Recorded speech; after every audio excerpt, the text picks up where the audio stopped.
Bienvenue dans votre émission matinale Café Show comme tous les samedis d'ailleurs. Alors maa ngi leen di nuyu ñi ñëpp namoon naa leen loolu nee naa leen chaque samedi damay am mbégte ak kontaante daal di taxaw ñi jàkkaarloog yéen su ko defee ñu daal di def 1 heure d'ambiance 1 heure de nouveauté 1 heure ci lépp loolu leen xam ne moom ngeen bëggoon maanaam def li nga xam ne mooy valoriser ñi nga xam ne ñooy ay fondation valoriser ñi nga xam ñooy nekk ci association yi valoriser tamit ñi nga xam dañoo génne seen produit bu bees tàkk Café Show daal loolay liggéeyam. J'espère que vous passez un très bon week-end et que tout le temps vous êtes scotché branché sur les programmes de la LCS bu leen ko bàyyi benn yoon nii rek lay demee saa su nekk. Alors tey nag ci seen sommaire wu Café Show di ngeen am fondation Yes Sénégal nga xam ne jamono ji ñëpp ñu ngi leen di ràññee ci li nga xam ne moom lañ nekk di doxal bu ñu ñëwee fii bu ci kanam di leen laaj fondation Yes Sénégal kañ lañ ko amal lu tax ñu daal di ko créer ak lan lañ bëgg a def lan lañ bëgg a jëm loolu yëpp nag boo leen ko bëggee xam da ngeen di toog fii jàkkaarloog man su ko defee ngeen daal di am lépp luy news bu ma jógee ci li nga xam ne mooy dalal waa Yes Sénégal dinaa dalal ki nga xam ne mooy beneen daanaan waaw artiste boo xam ne jamono ji lui aussi il fait des ravages à Dakar mu nekk Ben Jeannette mu daal di génn benn clip bu bees tàkk mu dippee ko Baye bu ñu jógee ci loolu nag dina ànd ak ñi nga xam ñooy suñu partenaire muy lu Café Valéa café bi nga xam ne nee naa la kenn du yeewu te doo ko consommer doo ko jël ndax boo leen bëggee am pêche boo leen bëggee am punch il faut ngeen di naan Café Valéa. Alors gis ngeen ko man tout le temps damay bëri wax damay am joie de vivre alors loolu nag Café Valéa rek moo leen ko mën a may su ma jógee ci loolu li ngeen xam ne mooy nes ci sama yaram muy Magnolia baaf ne naa leen yeewu te sangu wóorul erreur la sax nag moo tax Magnolia baaf moo ñëw na pour dindi loolu yëpp bu ma jógee ci loolu nag dinaa dalal ki nga xam ne mooy tamit Pagaye nag tey ñëwoon nag pour mbirum woy de déedéet daa am benn événement bu bees tàkk bu mag muy la première édition fële ca Pikine di ngeen ko fi am dina leen wax événement bi kan ak kan ñoo koy doxalee ci loolu bu ñu ko paree on va terminer avec Rawan Hermanos mu ñoo defal ñu benn guitare bu neex ci loolu yëpp boo leen ko bëggee amee ne naa ne da ngeen di toog jàkkaarloog man pour 1 heure d'ambiance. Alors comme tous les samedis on va débuter avec un très beau clip. Alors je vais juste laisser le soin à Alou à la régie mu daal di ñu offrir benn clip bu neex su ko defee ngeen enjoy ci ngeen xam ne nag seen Café Show tàmbale na et c'est ici et nulle part ailleurs. À tout de suite.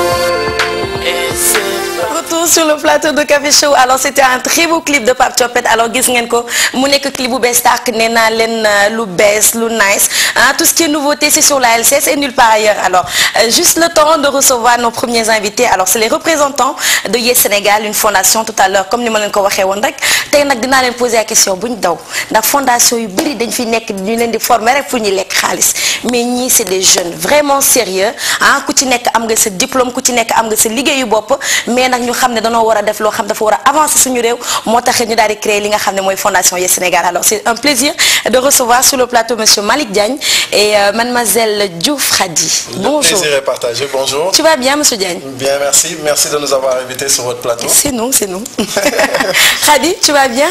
Bonjour Dolce, je vais bien et toi? Oui, bien, super. Alors naka samedi bi? ñu ngi nii rek ànd ak suñu Café Valéa moom laan bëgg a ñamal bu ci kaname. Comme ça ngeen am punch ni man. ngeen mën a bëri wax ni man. waaw man moom dama bëri wax xam nga rek il faut may wax. waaw aussi. Alors fondation Yes Sénégal alors déjà kañ ngeen créé fondation bi avant tout. pour ñi xam vraiment. Ok, parfait. En fait la fondation Yes Sénégal a comme initiateur Aliou Sow, que je salue au passage, qui a eu l'initiative ou je vais dire le génie de vouloir en fait chercher une motivation intrinsèque chez les élèves afin qu'ils puissent continuer à suivre leurs études à long terme. Donc voici la vision en général de Yes Sénégal. Ok, alors depuis la création de cette fondation, qu'est-ce que vous avez eu déjà à réaliser?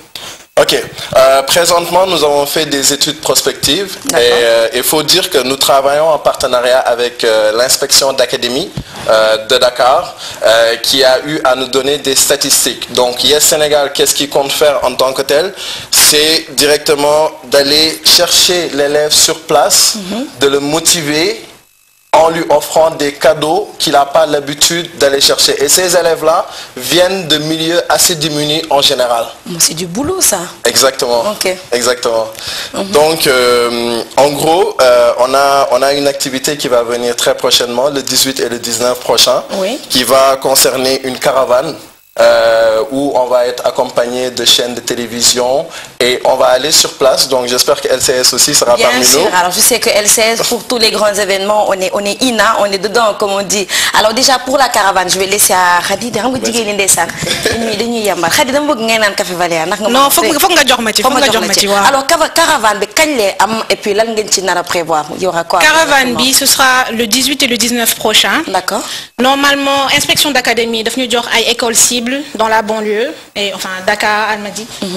ay écoles yoo xamante ne c'est les meilleurs élèves qui meilleurs élèves yi ñu choisir ci école yi ci examen blanc bi ñu def.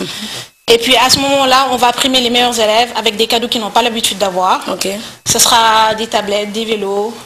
Des équipements sportifs. Mais vous avez des partenaires pour ça? Parce que là, je vois que déjà pour une caravane, il faut vraiment un budget, il faut un budget lourd. Et puis, hormis ça aussi, il y a les cadeaux. Et quand j'entends les cadeaux, on parle de tablettes, on parle de vélos. Est-ce que vous avez des partenaires?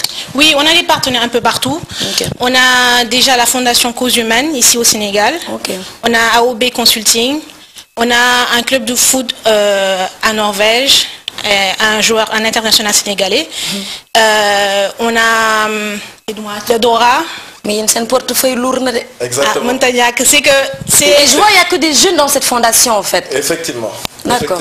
En fait, la cause elle est tellement noble qu'à chaque fois qu'on va voir des gens, ils sont prêts à nous aider et c'est pas difficile de les convaincre. De les convaincre. Voilà. Donc c'est pour les enfants, c'est pour redresser le niveau scolaire à l'école.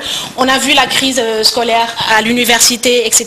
Et on s'est rendu compte que c'est la base. C'est la base qui manque de fondement, on va dire. Donc c'est là-bas qu'on veut frapper fort pour que les élèves aient une certaine motivation à continuer leurs études et voilà, continuer jusqu'à... Ok, alors Monsieur Diagne, alors ce qu'on peut tirer de cette fondation, c'est qu'elle veut juste en fait motiver les élèves. Alors ça reste scolaire. Hormis la scolarité, il n'y a pas autre chose. Cette fondation, alors voilà quoi. En fait, il faut dire qu'en général, c'est l'enseignement. C'est l'enseignement global. Mais d'abord, on a décidé de se concentrer sur l'enseignement primaire. Pourquoi l'enseignement primaire? Parce que les statistiques de l'inspection d'académie nous ont montré que le taux de décrochage et d'abandon se situe plus au niveau de la classe de CM2. Moins classe on a détaillé. Exactement. Exactement. Donc, d'abord, nous paraît pour concentrer d'abord ces classes de CM2, mais après, on va essayer de toucher l'enseignement en général. Donc, en ce moment, on va primer, comme Khady l'a dit tout à l'heure, l'excellence, mais aussi le progrès.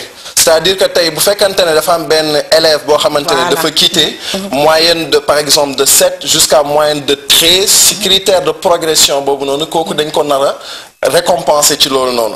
Et bu ñu ko récompenser lan la ñu bëgg derrière créer beneen motivation si camarade de classe am moom dafay daal di ñëw daal di ne ok kii Khady nu mu def ba am tablette bini en quittant 7 de moyenne jusqu'à aller à 13, moi aussi je compte faire pareil. D'accord. Donc motivation intrinsèque bobu non lañu bëgg dem chercher et plus tard aussi on compte toucher directement l'environnement même l'environnement de progression de l'élève, c'est-à-dire au niveau de sa famille, récompenser sa famille, mais tout ça c'est déjà écrit dans notre plan stratégique. Alors on peut dire c'est juste par étape. Alors la fondation commence à la première étape et pour aller en tout cas vraiment je vous félicite hein, c'est vraiment une il faut vraiment saluer cette initiative vraiment vraiment li dafa nice en plus ngeen nek ay jeunes ñu def ñu neex loolu ngeen ñëw fekk ci télé bu jeune dinañ ci japp bu baax caravane bi inshallah dinañ ñëw daal di ànd ak yéen su ko defee ñu gëna xam li ngeen xam mo ngeen di def alors temps bi sax mu ngi dab mais daanaka Yes Sénégal lu muy def yépp mënuñu ko wax fii mais en général tey gis ngeen fondation bi nee naa leen fondation bu ñëpp war a jàppale alors bu fekkee am na ay nit sax ñu bëgg a jàppale fondation bi sûrement bu ci kaname dina am benn numéro bu ñu joxe mais hormis ça lan ngeen Facebook c'est quoi lan mooy Facebook bi exactement donc il faudra aller directement sur la page Facebook Yes Sénégal et là-dessus on a nos contacts là-dessus donc juste nous envoyer un message qu'on va recevoir et par la suite nous allons vous revenir avec des réponses. Merci beaucoup. Merci. En tout cas à vous di leen jaajëfal bu baax a baax Khady oui. Oui on n'attend pas des gens un support financier, juste un support financier, c'est-à-dire un support moral, c'est-à-dire on attend des idées. Yes Sénégal, c'est pour tout le monde, on va dire.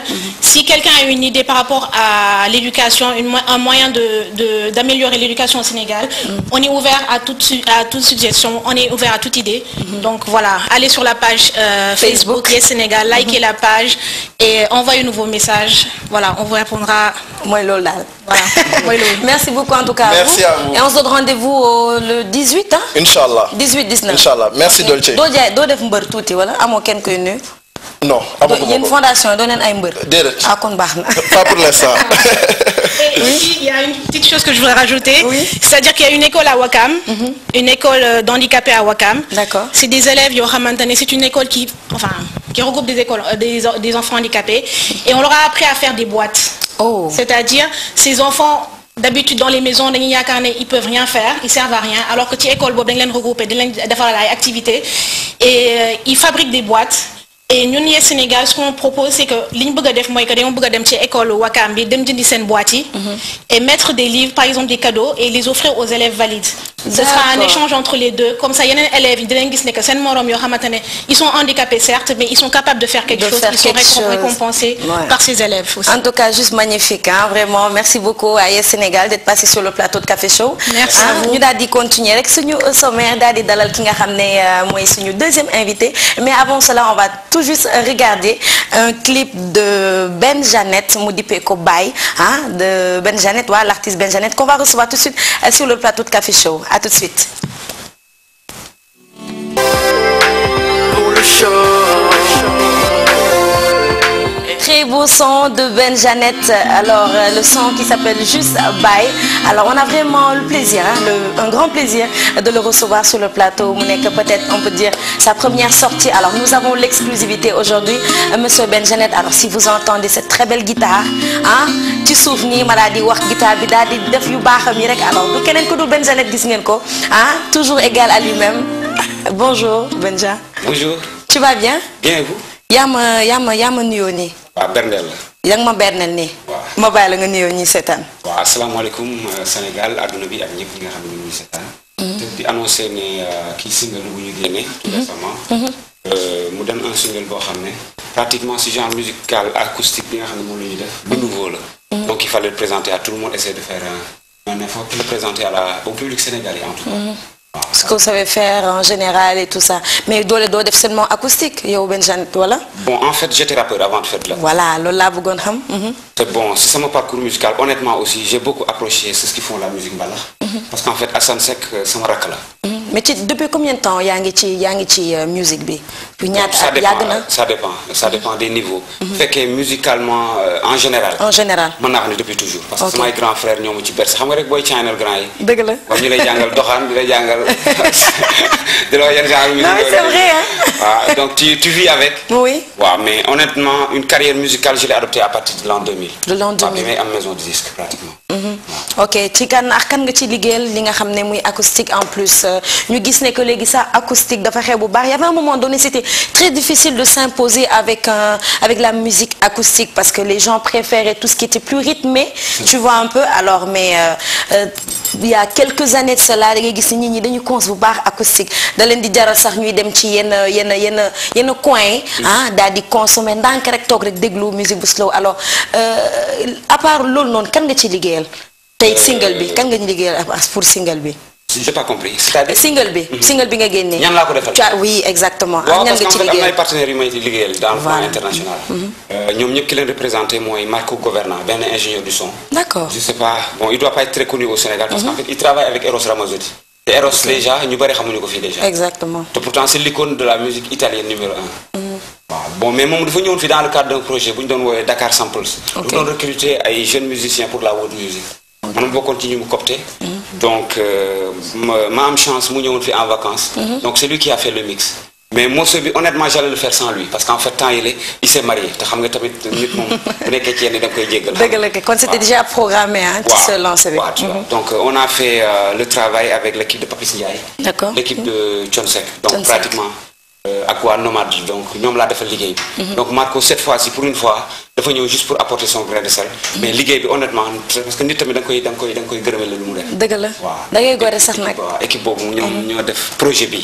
waaw ñoom moom Marco projet international yi la def waaw. d'accord léegi single bi naka la tudd lan mooy titre single bi. Baye la tudd benn xale et pourquoi Baye. Baye parce qu'en fait chaque jour nit ñi yaay la ñu wooye. c'est vrai que yaay moo ëpp mérite yaay mooy ëmb. yaay moo lay nàmpal. yaay moo lay defar. yaay mooy numéro 1. dëgg la mooy numéro 2 sax te mooy numéro 3. waaye bu ñu limee il faut nga lim numéro 4. mais kenn du Baye tamit. waaw parce que Baye tamit xam nga gars yi dañuy fàtte ne mooy yeewu si digg guddi di la yeetal te pourtant dafa war a xëy liggéey. Baye moom la sa yaay war di la motu. mu jóg braver tous les dangers ci guddi gi. Baye mooy tëdd ba digg guddi bu sàcc ñëwee même bu fekkee leer na ko ne sàcc bi la koy rey day jóg. dëgg la. Baye boo ko seetloo.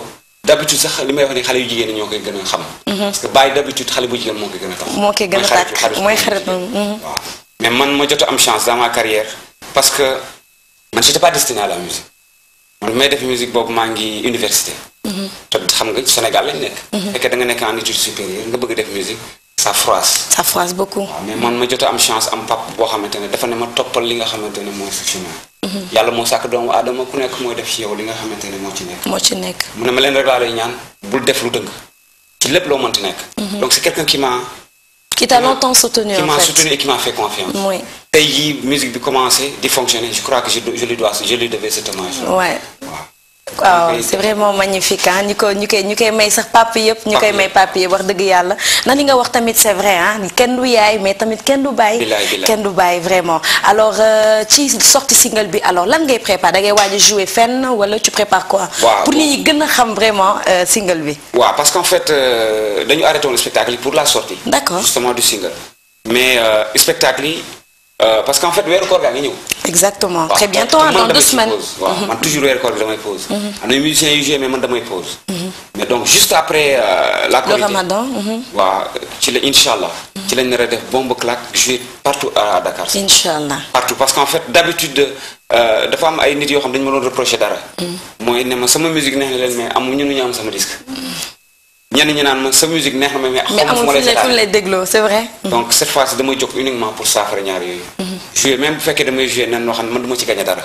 mais pour une fois-ci c'est un produit dans lequel Ben Jeannette a choisi d'aller vers les gens pas l'inverse.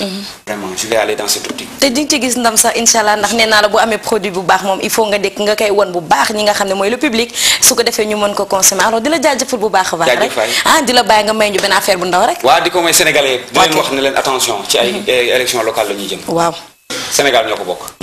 poste boo fi mënti am ay sénégalais nga koy bokkal. dëgg la ñëpp nañu def jàmm quoi. exactement. ma de son bi dama koy may Khady Kébé ki nga xam ne moo génn fii ci lu baax mais dama xuloo ak moom bu ci kanam yi dinaa ci ñëwaat.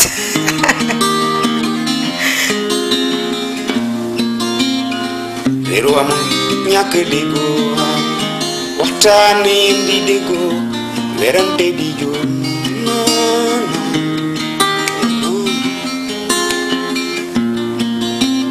doomu aadama ko gàtt xel ba def ne nit mën na xañ nit wërsëgam oh non non non saa su jant jógee séddale wërsëgu ku ne saa su jant fekkee ku ne jot li nga mérité ñu nanu diisoo bandireeroo nanu diisoo te jéem a àndandoo gisoo ñu ci man génne kon nañ jëm jàppoo juboo ñu jàppoo liggéey suñ Sénégal benn loxo mësta jéem a tàccu ba koy def kon nañu juboo ñu jàppoo liggéey suñ Sénégal ku ne ngi jéem joxoñ moroom naan yaa yàq réew mi te ñoo jéem a jubal jikko jëkkale ko ci sunu bopp réew mi man dem kanam ñu jàppoo liggéey suñ Sénégal. magnifique. jàppoo liggéey suñu Sénégal. Benja xanaa bi yow moom tey danga maa beral loxo. waaw tey gis naa loolu. loolu yëpp ndax maane Xadi maane moo tax. waaw yow jëli nga mais ku nekk ak fi nga bokk tamit. dëgg la waaw te bon ku nekk da nga koy jox li mu moom. dëgg la merci beaucoup en tout cas vraiment à faire quelque chose d'assez explosif. yaakaar naa daal que satisfaire nañ ñi. bu baax sax te mënta ñàkk nga ñëwaat fi incha allah après le Ramadan juste après Korité.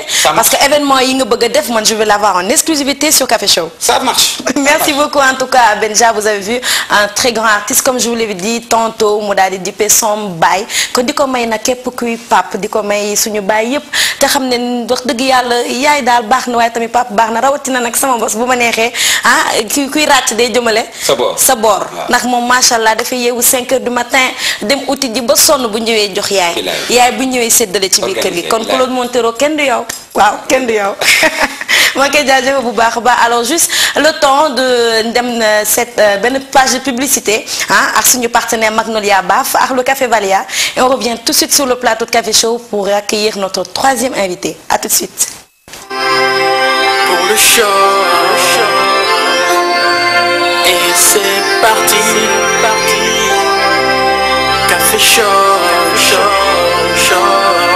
et c'est parti. Pour le show et c'est parti. Pour le Café Show. Et c'est parti pour le Café Show. Et c'est parti pour le show.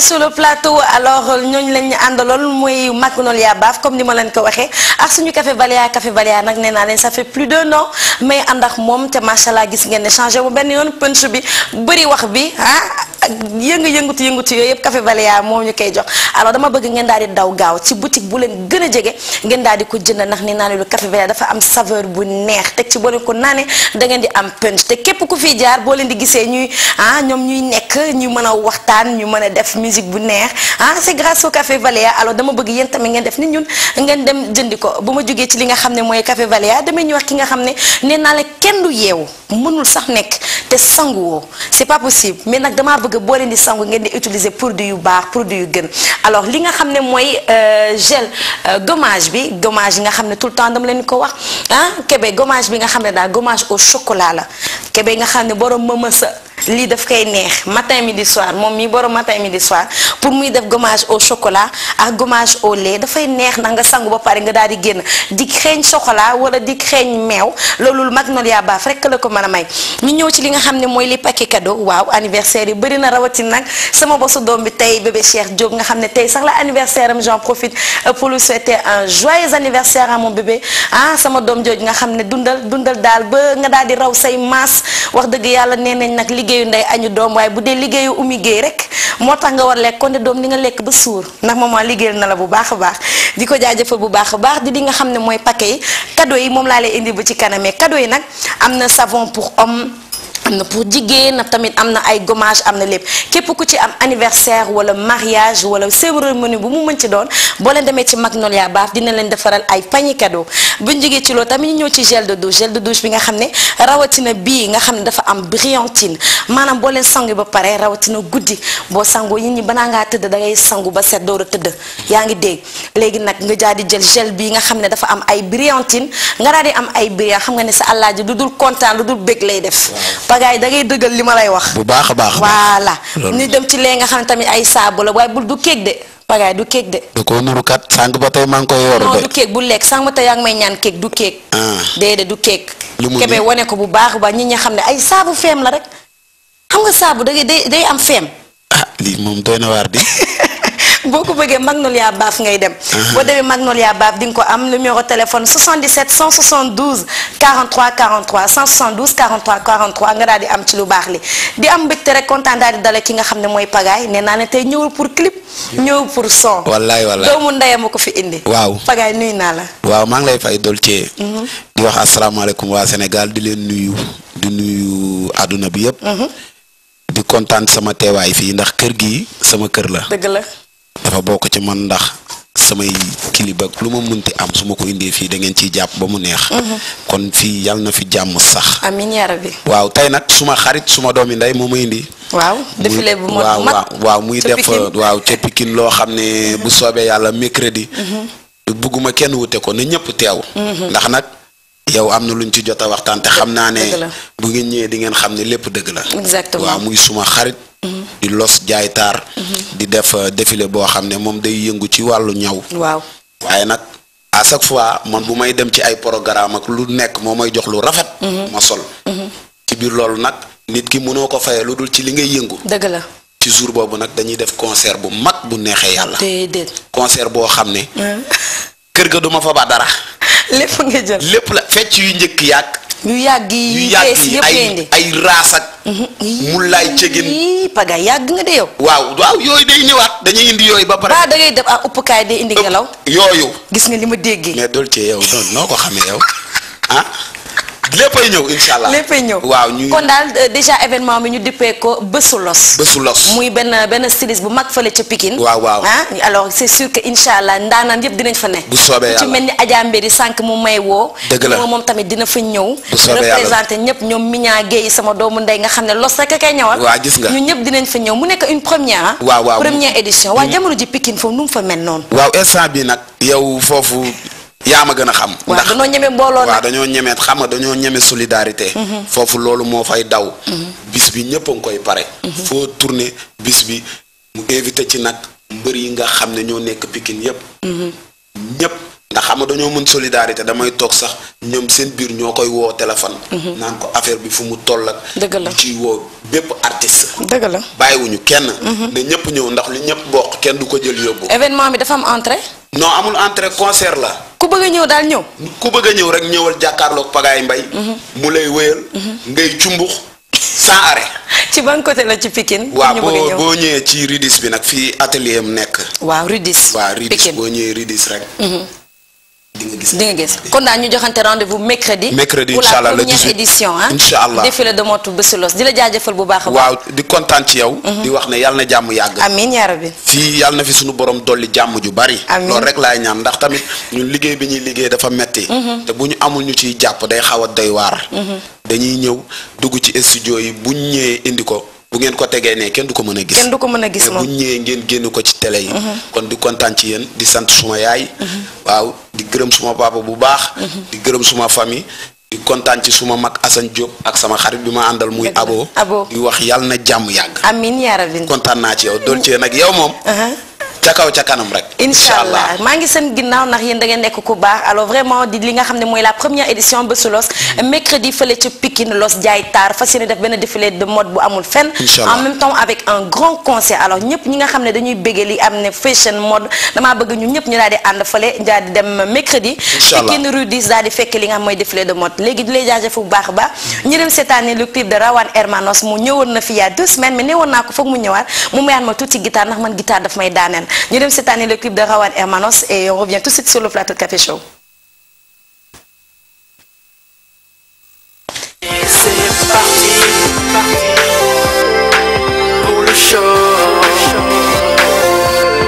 Et c'est parti pour le show. Et c'est parti Café Show. Et c'est parti pour le show. Motivated by the melody backer to make me walker. Oh, I'm a hacker. Give me a fire. The music is my life. You're walking a dark. After one door, never after by you walk. You're in to play. Girl, my way. You would have play. You get hip hop and you forget if you hurt. You feel any way. Give it to me. After I'm giving you the flow to land. And the show, rest one, but this 1-0, I'm a real hero. When I say that, yeah, say, yeah, Lord. When I say that, yeah, say, yeah, Lord. When I say na na na na na na na na na na na. Yalla giri ay, ruwa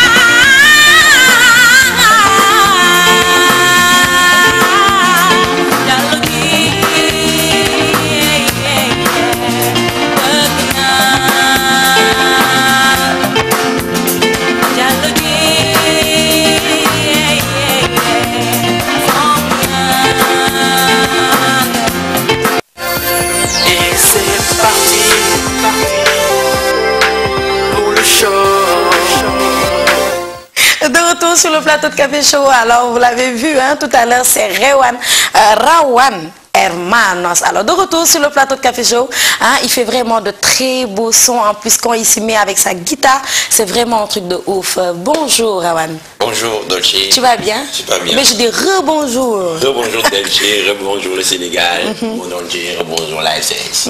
Alors, aujourd'hui, je t'ai invité spécialement, hein, pour te lancer un défi. La dernière fois, tu étais venu, tu as fait la promotion de ton clip, de ton nouveau single, ce que tu préparais et tout. Aujourd'hui, je vais juste te donner des thèmes et je vais voir si tu arrives à me concocter un bon petit truc, hein, pour nos fidèles téléspectateurs de la SS. Tu sais, une émission matinale, il faut que ce soit bien rythmé, il faut que les gens soient super in. Tu vois ce que je veux dire? Ok, alors, jamono ji ñëpp xam nañ que, bon, moi je vais parler de moi. Xam nga yenn saa yi di nga toog nga nekk di dund lu metti nga jékki-jékki saay jóge ci loolu nga am mbégte nga am bànneex pour dire aux gens que dina metti daal loolu mais il faut pas en fait désespérer pour ñi xam ne lépp daal jamono la daal àdduna daal dafay dox léegi lan nga mën a dóore ci loolu tey lu saf laa la defaral lu saf jamono laa la wax de. Ok, vamos.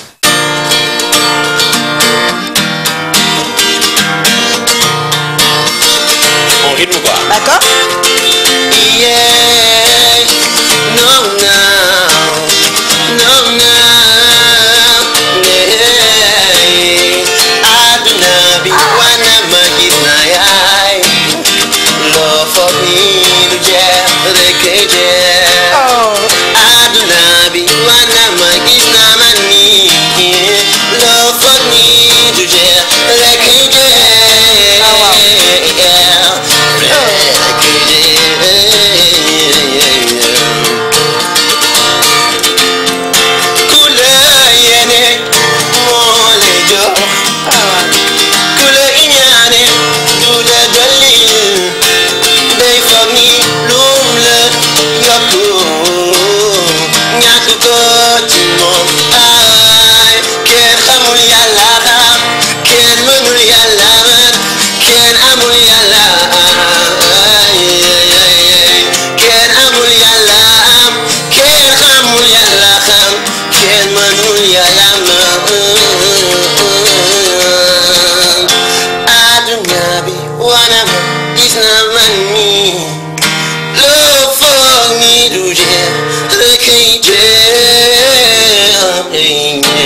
Oh, c'est magnifique. Et j'en profite pour ça, pour faire un big up à mon cousin Ifra qui me... Voilà quoi, ça lui fera parler. Ça lui fera parler un peu. Ouais, dafa melni man li ma doon dund rek nga dund. Wala li ma dund nga dund loolu ñu suñu fidèle téléspectateur sûrement amna ci ñen ci ñom dund. Sama caméraman sank muy Kébé borom mama sa. Mama sa. Mom tamit mu ngi doon hausser la tête, ça veut dire que mom li ñëpp lu ñu dund mom la dund. Alors bi nga dem li ngay wëy ni déjà toi ça te fait penser à quoi? Na nga aduna lo fogg na du jeex rek. Oui. En fait, ça me fait penser à beaucoup de choses parce qu'il y a des vécus quoi en fait. Parce que étant artiste, je dirais pas seulement artiste, mais étant être humain, parfois des guiches à travers les relations, des guiches à travers la vie qu'on a. Donc lu bari da lay yéem te ay nit dinañ ñëw pour jox la ay nit dinañ ñëw pour jël ci yow pour wàññi donc tout ça ce sont des leçons yoo xamante ni dina may haut et des bas mais juste de rester fort et de rester il faut rester fort hein sempre quoi waaw sempre na ñëpp sax baaxuñu mais dañuy kii rek day gëm yàlla waaye kenn du suñu borom de moom rek moo mën moom rek mën moo taxit sànq wax nga alors gis ngeen ko mu nekk vraiment un jeune artiste très talentueux ce soir tey nag ci matinal bi ma laa di ko jox ay défi di ko jox ay thème ñu xoolum ñu konkotek ci ginaar ci guitare bi maanaam ci ginaar damaa bëgg ginaar non damaa bëgg ginaar man maa bëgg ginaar sama biir xol lañ ko parel benn léegi alors gis ngeen ko avant may dem ci loolu alors tey Rawane képp ku am tey benn cérémonie muy tey benn mariage parce que amoon naa benn copine mu ni ma man jox ma numéro Rawane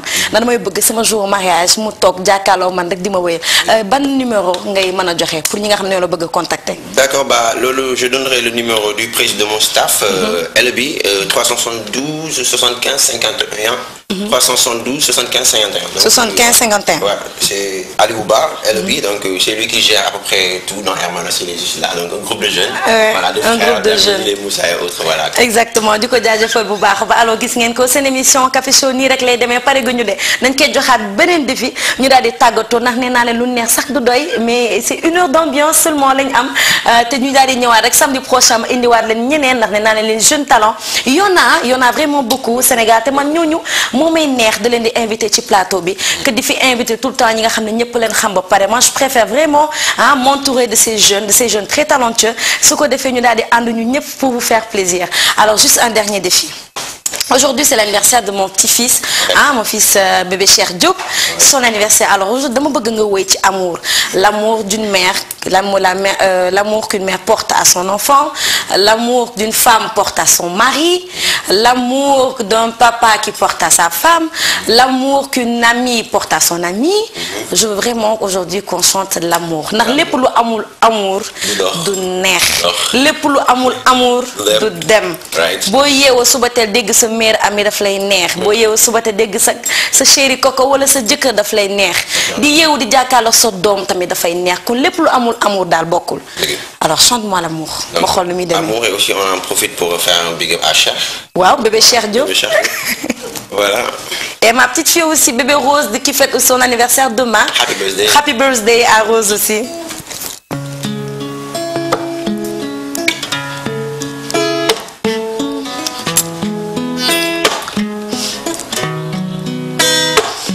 Snow mama, mama, snow mama. Sama yaay boy moo nekk nga xam ne ci man du jeex du mës a jeex sama mbëggeel ci sama yaay dafa nekk ci man loo xam ni du mës a jeex Yàlla ko def kenn du ci man dara oh ma yaay dafa neex mbëre su may waxtaan ak yow yaay ki gën ci man ni nga ma bëggee doon sama waayo doon sama ma woo ma baay yaa ma jàngal dunya manuma doon lii ma doon bu fekkee samay friend jàpp ñu tee manuma doon lii ma doon bu fekkee sama famille jàpp ñu tee happy birthday Cheikh happy birthday bébé Cheikh dundal happy di nga wéy sama doom dinaa la ci may million voy te canto dulce gracias siempre gracias a tú por la invitación oh muchas gracias on est ensemble. Somos juntos. Merci beaucoup. En tout cas, merci beaucoup à Rawan Hermanos. Moi, c'est toujours un plaisir vraiment de t'accueillir sur le plateau de Café Show. Nii rek lay demee nee naa nag kenn du doyal ci li nga xam ne mooy guitare di si jaajëfal bu baax a baax ñi may àndal saa su nekk ci li nga xam ne mooy Café Show sama équipe technique ku ci mel ni Kébé nee naa ne daf may tiim ak ay caméra yu dul jeex di ma ko vërës bu baax di ci jaajëfal tamit bu baax a baax ki nga xam ne mooy Alassane à la régie 10 heures lay ñoo toog fi di ma xaar il n'est jamais en retard lui Alassane di jaajëfal tamit ki nga xam ne tey spécialement dafa ñëw réaliser li nga xam ne mooy émission bi muy Moussa nga xam ne ki ñu vient directement de Paris di jaajëfal bu baax a baax ki nga xam ne moo génn ci lu baax ci li nga xam ne dafa étewe dafa xew muy Kébé Couture alors Kébé nga xam dafa mën a jëlante ñoom Mado TFM la jëlante ak Calista 2STV amul benn problème c'est la famille ak ñoom Khady Niang que je fais un gros bisou alors Kébé Couture moo daal di génn fii képp ku bëgg ci li nga xam ne mooy lu pop li da ngay woote au 77 414 42 34 di nuyu bu baax a baax ñoom Fanta ñoom Fama ñoom Mamadou ak ñoom Mouhamed ñoom ñëpp ñoom Diallo maa ngi leen di jaajëfal bu baax a baax alors nii rek lay demee Café Show à partir de midi ba 13h votre émission matinale yéen a ko bëggal seen bopp yéen a ko taamal seen bopp je vous donne juste rendez-vous samedi prochain même heure sur la LCS et restez coachés branchés pour le reste du programme de la LCS ndax c'est ici et nulle part ailleurs. C'est parti pour le Café Show, et c'est parti.